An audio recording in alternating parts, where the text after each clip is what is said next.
Guys, আপনারা কি আমার সামনে কিছু দেখতে পাচ্ছেন? আপনারা দেখতে পারতেছেন আমার সামনে তরমুজ। দেখেন, এই যে লাইনটা দেখতেছেন না, তরমুজ কেনার ক্ষেত্রে যদি এই লাইনটা সাদা হয়ে আছে, এটা যেমন কালো কুচকুচে যদি হয়ে থাকে, তাহলেই মনে করবেন তরমুজটা খুবই ভালো পড়বে, একদম 100% শিওর ভালো হবে। আর এই জায়গাটা, এই জায়গাটা দেখতে পাচ্ছেন না, এই জায়গাটা ছোট, এটা ছোট যদি থাকে। আচ্ছা, আমার সামনে যে তরমুজ কেনার টিপস তো আপনাদেরকে দেখিয়ে দিলাম। আমার সামনে যে তরমুজটা অর্ধেক এই কালারটা আপনারা নিজেরা দেখে বুঝে নেন।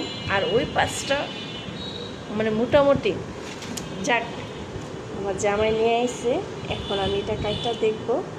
অনেক তো উপদেশ দিলাম তরমুজ নিয়ে। যারা তরমুজ কিনে মানে চিনেন তো চিনেন তরমুজ কেনার ক্ষেত্রে, আর যারা চিনেন না, এই যে বলে দিছি না, একবার কিনে নিয়ে দেখেন।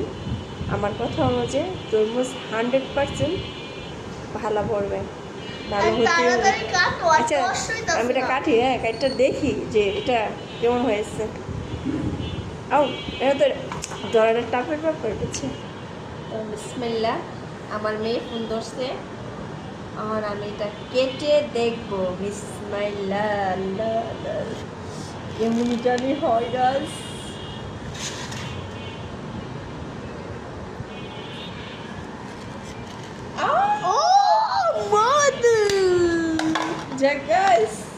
খুবই ভালো পড়ছে, খুবই ভালো পড়ছে, খুবই ভালো পড়েছে গাইস। হ্যাঁ, যাক, এটা আমাদের ধারণা ভুল, কিন্তু ওই তরমুজটা বাল্লা হয়, প্রচুর মিষ্টি হয়।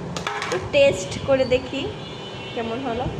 শিকন, আর এত বড় তরমুজটা কত টাকা নিয়ে এসে জানেন? মাত্র 150 টাকা। সেই গাইস, ঠিক আছে, আমরা এখন তরমুজ খাবো।